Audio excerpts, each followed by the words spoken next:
They're going to go for it. 2-point conversion in a 2-point game. Brady in the gun. Running back to his left. He's back. Fires over the middle. Broken up at the goal line. Devin Bush in front of Chris Godwin. And the 2-pointer is denied. And the lead is still 2. It's a challenge when you play Tom Brady. I just thought they did a really good job of letting our disguises work for us. We didn't have a big menu because we can't have a big menu. We got some young guys and inexperienced guys playing, and so whatever we had to dress it up, and I just thought they did a really good job dressing it up and fighting the fight down in and down out. Hi, everybody. Welcome to the Extra Point presented by Microsoft Surface. I'm Missi Matthews, and there you have it. The Steelers upsetting the Tampa Bay Buccaneers at Acrisure Stadium yesterday, 20-18. A lot to talk about as underdogs. Not a lot of people thought the Steelers could pull it off, but they did. Arthur Moats, JMU Hall of Famer, former Steelers outside linebacker, is here, as well as Matt Williamson from SNR and Steelers.com, and also a Steelers.com contributor. Shelby Cassesse is on hand as well. And guys, we need to start by saying, what was the most surprising thing to come out of yesterday's game, Arthur? Man, the fact that we won. I mean, if we're starting there, to be real about it, the injuries that we had in our secondary going into that game yesterday, we obviously felt a sense of panic, because we didn't think that we could match up well against Brady and what these receivers could bring to the table. But when you talk about the execution defensively, the ability to keep a lid on the defense, consistently make tackles, and ultimately make this Bucs offense have to out-execute this defense, I mean, to me, that was the surprising takeaway because, I'm a defender, so I'm going there first. But, like I said, that was a big thing for me because coming off of that performance in Buffalo, the Steelers secondary and their defense as a whole left a lot to be desired. And that was why we felt the way that we felt on top of those injuries. But to see them respond the way that they did against Brady for 4 quarters as well, making timely plays. I mean, you see Miles Jack right there doing everything that they could to ultimately keep that Bucs team out the end zone as consistently as they would like to have been. To me, that was the most impressive thing as I initially react to it. Matt and Shelby? Oh, the final score. I mean, I really thought the Steelers were going to look a lot like the Bills game, to be very honest. I tried to keep that under wraps going into the game, but I thought this was no Fryer move. All the defensive backs that were out, I mean, of course, Watt and KZ and those guys. The fact that they were in it from the beginning and played a really sound game for 60 minutes. And the one thing I'll stress, and especially on defense, were just the fundamentals. They tackled very well. They didn't have coverage mistakes. They didn't beat themselves. So many games in this league are lost rather than won, and the Steelers have lost a few that they shouldn't have, from their own mistakes. I didn't see very many of those yesterday. Yeah, for me, it's got to be the defense. I mean, how can you not say that given what we saw in the injury report on Friday, Missy? I think all of us kind of went, oh, that's a tough one. Seeing all those names, those big names on that injury report. But the Steelers held Tom Brady. They contained him, a guy who has had his way with, let's be honest, every team in the NFL, but so much against the Steelers. The other guy I thought they contained really well was Leonard Fournette. He's had a lot of success against the Steelers in his time in the league too, but they contained him to only, I think, an average of 3 yards per carry. And because they were able to do that, it made Brady feel like he could probably just run a pretty vanilla offense. It kept them one-dimensional. It's got to be the defense for me. I agree. Yes, absolutely. Shelby mentioned Fournette. I mean, some of their stars, Mike Evans, Vita Vea, Shaq Barrett, didn't impact the game nearly as much as I expected. Matt, we'll get into if we thought, there were things that the Bucs weren't doing well in just a little bit. But Shelby, you mentioned the injury list on Friday. I think when everybody saw that, you're like, wait, is that a typo? Is that real? A clerical error maybe. But Josh Jackson, Quincy Williams, Elijah Riley, James Pierre, if I told you heading into the season that they would be starting against Tom Brady, I'm going to guess that you were not going to put the Steelers in the win column here.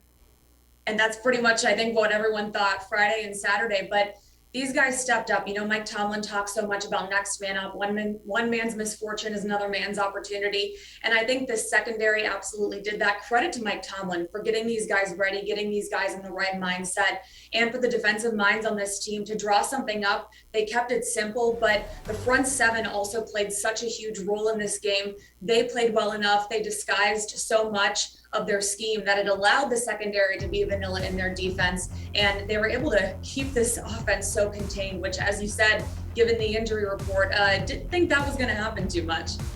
Yeah, and when you're talking about this front seven, it wasn't always, this consistent 4 quarters of pressure, but at the same time, the pressure when it needed to be there, it was. Whether you're talking the outside guys, Alex Highsmith, Malik Reed, if you didn't get that sack, you need to go ahead and contest that. I'm just throwing it out there.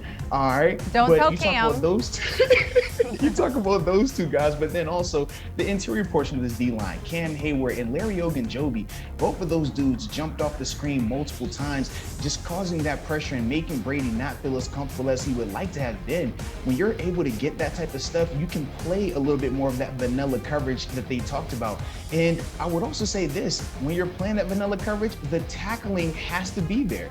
The fundamentals have to be there because you're gonna allow this offense to make some catches, but you have to get it on the ground. And they did an excellent job of doing that consistently. And even when the Bucs did make some top-notch plays, they didn't hang their hat and make that become another play and another play. No, they went right back to it the next down and ultimately got the stops they needed to get off of that field. And it was really impressive to see that. So once again, man, when they play this way, they can stick with any team in the NFL.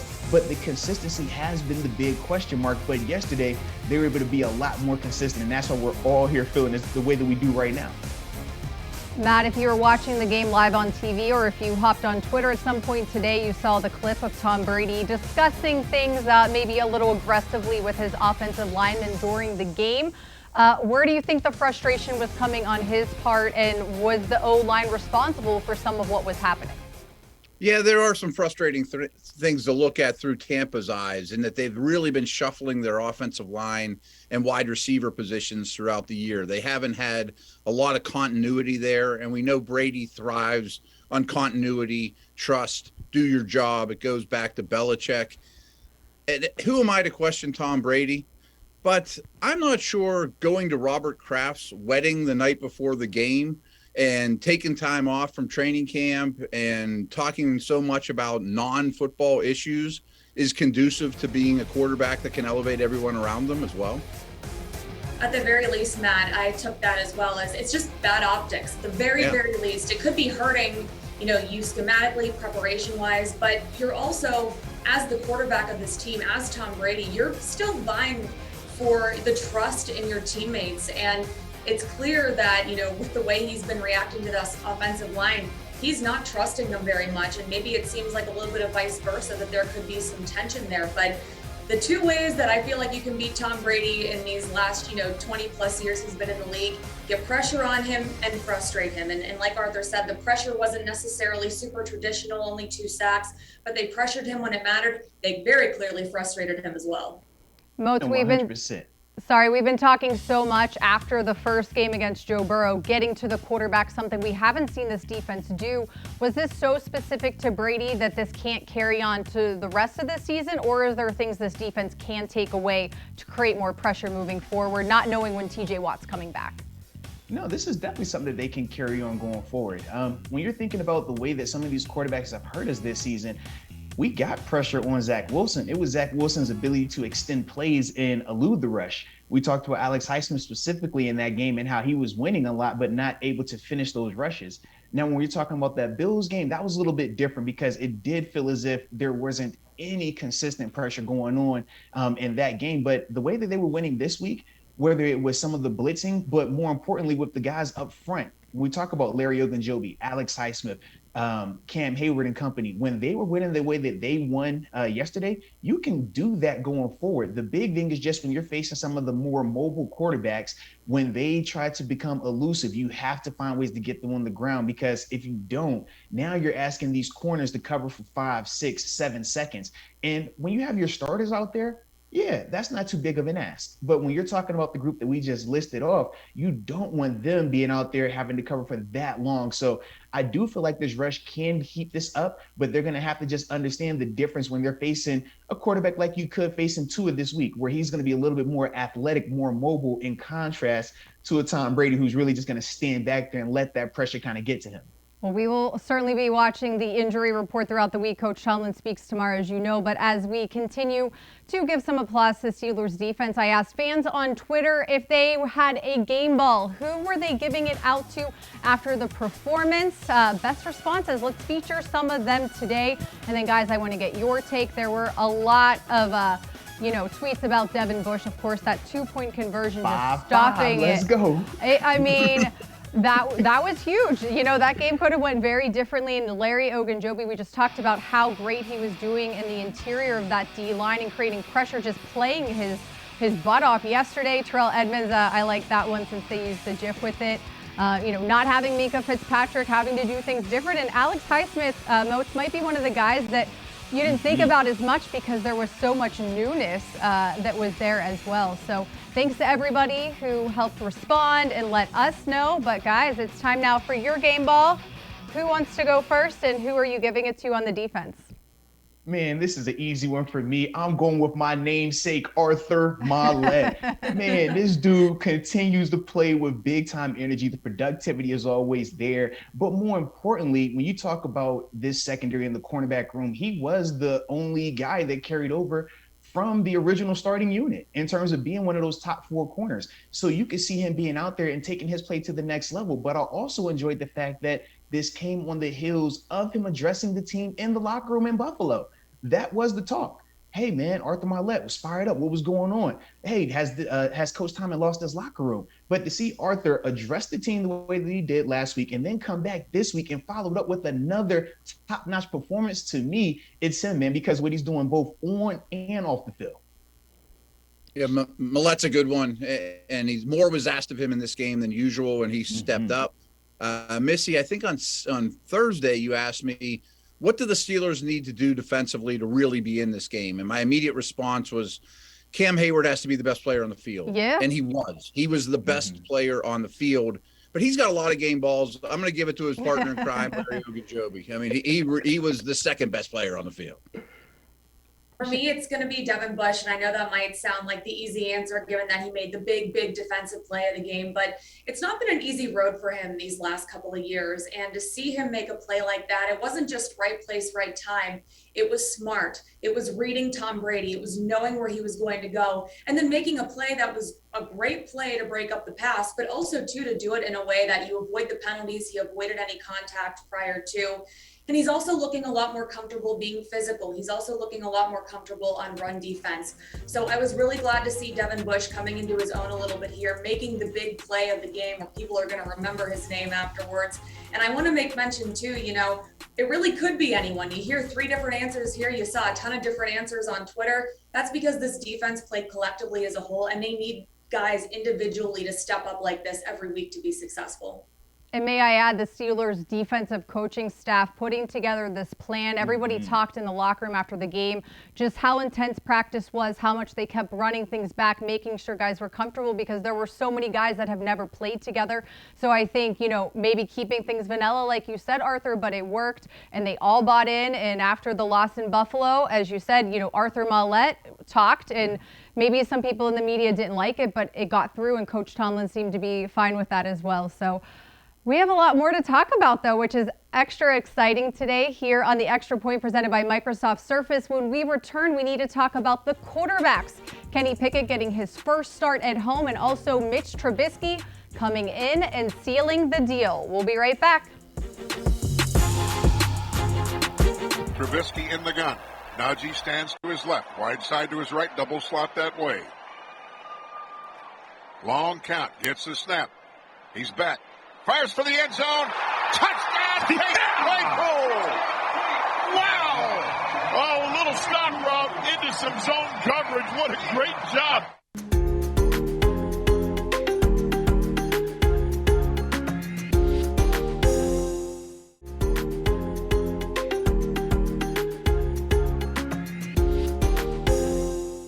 I just wanted to come in and help the team win any way I could. So I just tried to come in, do my role, and lead the guys. Everybody stuck together, and they had my back when I came in as well. So it was fun to see. We all kind of rallied around, and we just got to continue to pick each other up and stick together. So it was a hard-fought win, definitely a big-time team win, and we just got to continue to improve.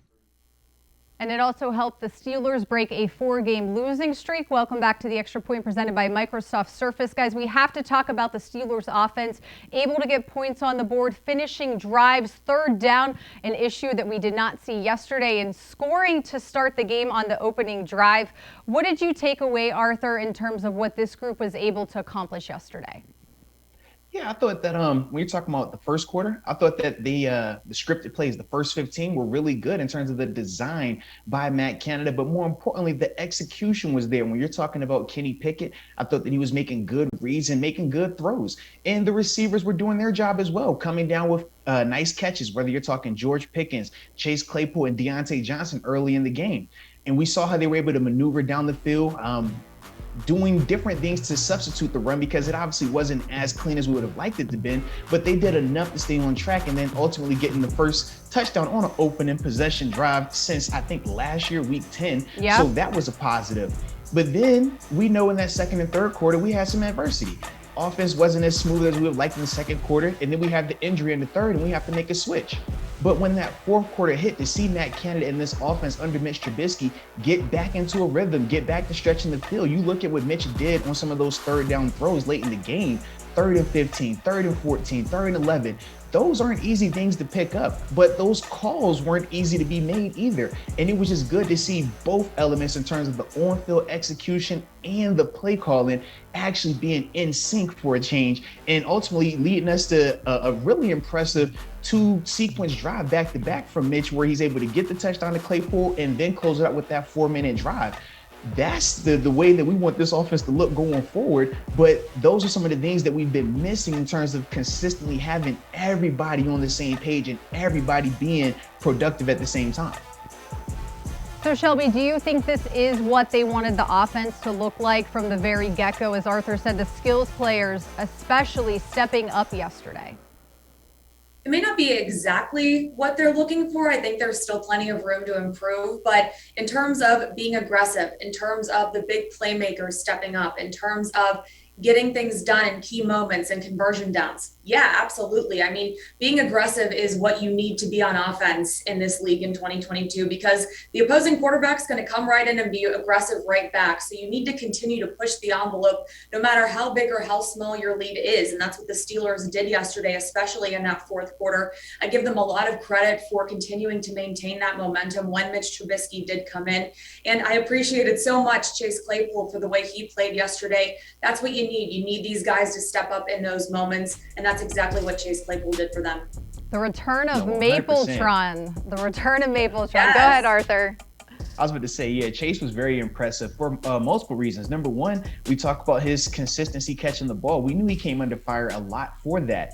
He came up with big time catches. You see him right here on the jet sweep. Once again, we know that's one of his things that under Matt Canada, he continues to be a productive player there. But the thing that really impressed me was the fact that mentally for him, this guy has been under fire. His criticism, especially with the emergence of George Pickens, he kind of is the byproduct or the other side of it, right? When we're praising Pickens, he kind of gets the negative element of it. But to see him still be able to be locked in mentally, to see him still be able to step up regardless of who was at quarterback in a critical moment in the game, he provided 3 big time catches down the stretch. And for me, man, just knowing as a player what it feels like at times mentally when you're feeling the criticism, when you're seeing it on social media, and for him to still be locked in enough to come out here and perform the way that he did, you definitely want to tip your cap to him for that as well.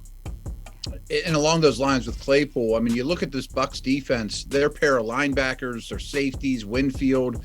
I thought the middle of the field was a no-fly zone, especially with Freiermuth out. And Claypool did it really stepped up in the teeth of that defense, you know, with more of a route runner, sitting it down in zones, beating man coverage as well. But in the middle of the field is something that's been lacking in this offense the last year or so. And he contributed a lot in that manner.